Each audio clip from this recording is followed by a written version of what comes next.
Muy buenas amigos y bienvenidos. Vamos a desgranar en este caso el Real Decreto 630/2013, el reglamento del Catálogo Español de Especies Exóticas Invasoras, donde podéis ver ahí en la imagen a ese sujeto que ha quedado gravemente afectado por una de estas especies.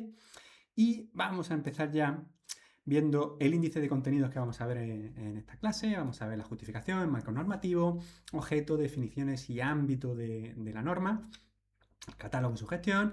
Entraremos con las medidas de actuación y los controles que va a establecer la normativa. Y finalmente, estrategias, medios de financiación y régimen sancionado. Muy bien, pues empezamos con la justificación y el marco normativo, el contenido del preámbulo. Bueno, pues el preámbulo de esta norma nos sitúa frente a una realidad irrefutable.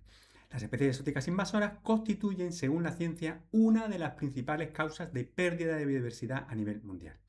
Esta erosión ecológica se agrava drásticamente en ecosistemas cerrados y vulnerables, como son nuestros archipiélagos y las masas de agua dulce.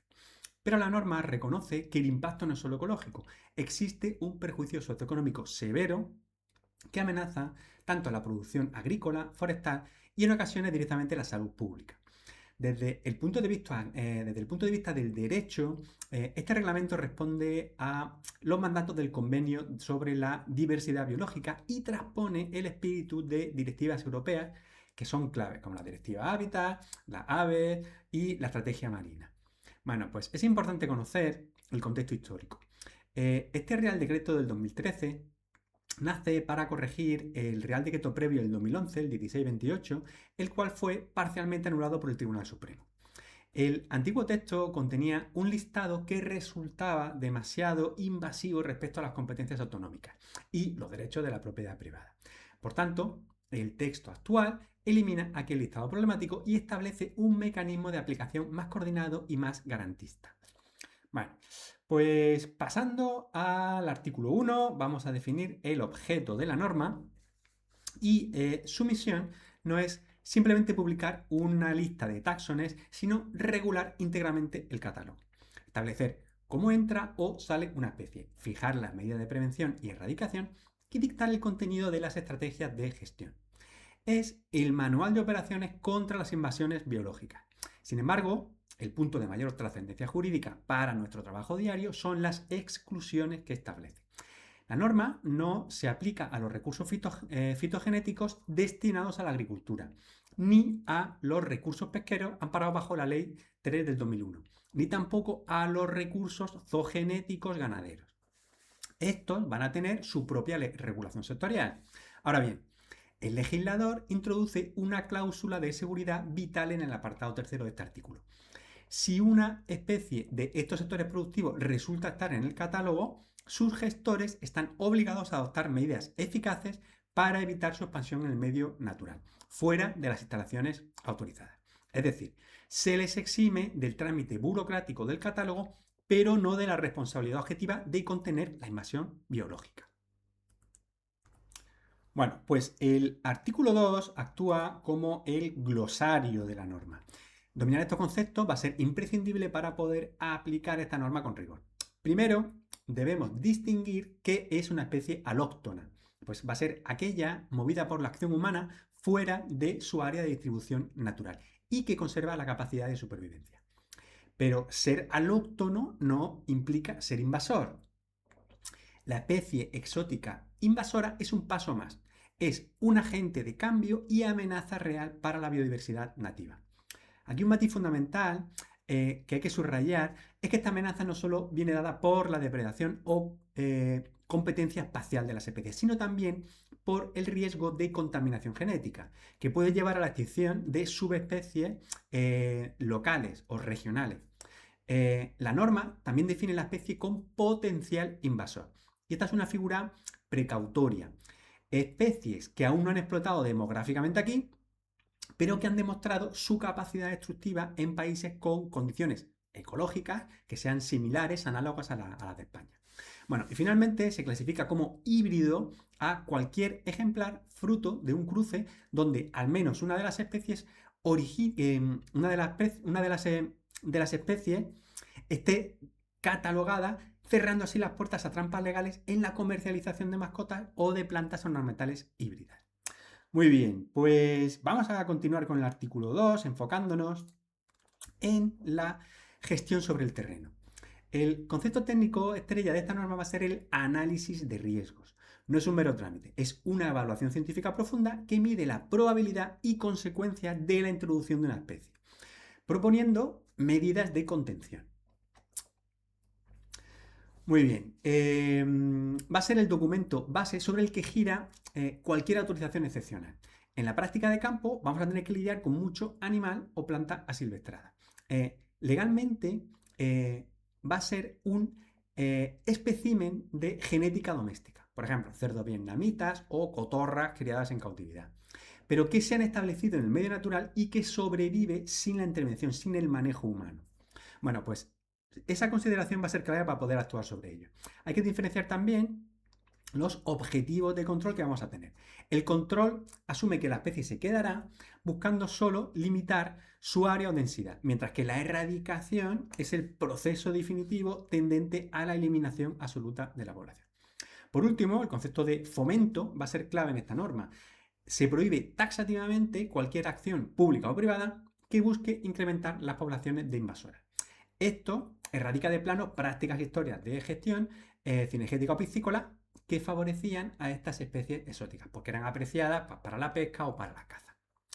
Bueno, vamos a pasar al artículo 3 que delimita dónde tiene jurisdicción este Real Decreto. Y su redacción es contundente para no dejar vacíos legales. Evidentemente, la norma se aplica en todo el territorio terrestre del Estado español, pero pone un especial énfasis en el dominio marítimo, un vector de invasor crítico debido al tráfico marítimo internacional. La aplicación se extiende a todas las aguas marinas bajo soberanía o jurisdicción española, abarcando expresamente la zona económica exclusiva y la plataforma continental.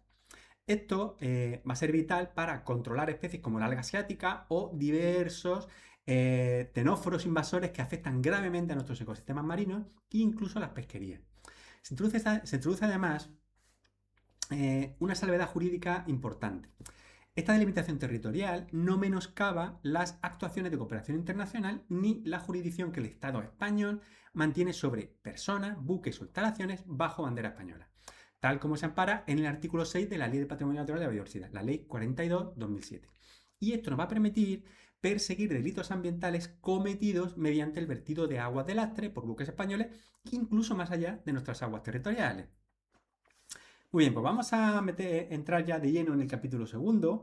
Y aquí el artículo 4 perfila la naturaleza del catálogo.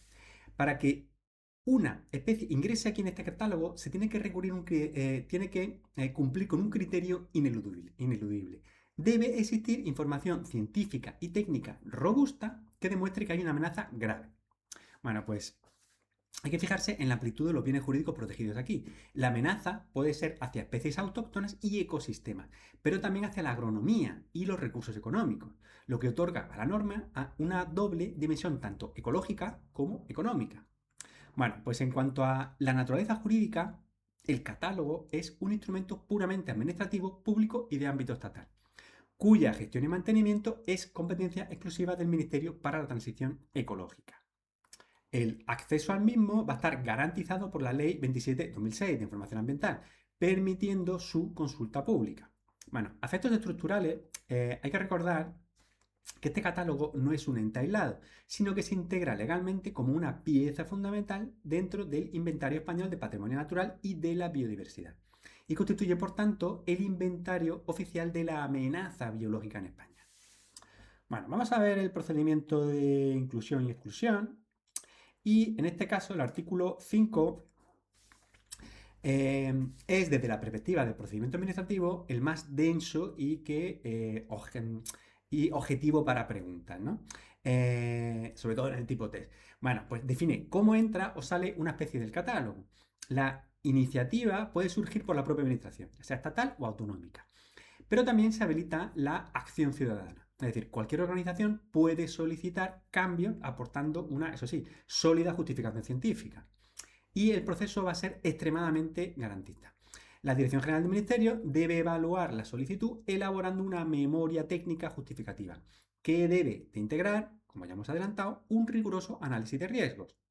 Bueno, para evitar decisiones arbitrarias, este expediente debe pasar por la Comisión Estatal para el Patrimonio Natural y obligatoriamente debe ser consultado al comité científico.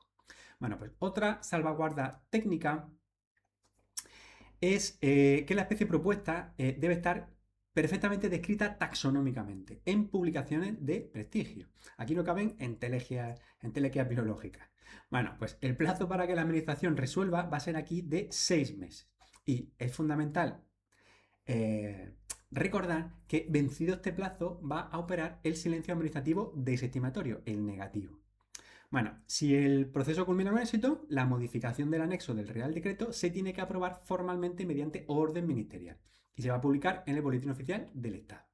Y además se va a contemplar una vía de tramitación urgente ante supuestos de amenazas inminentes. Bueno, pues una vez que la especie es catalogada, el artículo 6 determina la información exacta que debe contener su ficha en el registro. No es un simple listado de nombres latinos, requiere una radiografía completa de la amenaza. Se escribe su denominación científica y su posición taxonómica, para evitar confusiones de campo con las especies que sean autóctonas similares. Bueno, a nivel geográfico, el registro tiene que contener el ámbito territorial de su área original y, con gran precisión, las áreas donde se encuentra introducida actualmente en España la especie, señalando además los hábitats más vulnerables a su colonización. Bueno, toda inclusión debe mostrar el criterio técnico y la justificación científica que motivó la decisión. Pero el catálogo también es una herramienta operativa. Para ello, la ficha debe incluir las referencias a todas las estrategias y planes de erradicación aprobados por las comunidades autónomas o el Estado que le afecte. Bueno, aquí el flujo de datos va a ser bidireccional. Las comunidades autónomas suministrarán la información de campo y el Ministerio centraliza y actualiza la base de datos, manteniéndola siempre a disposición del público en la página web del Ministerio.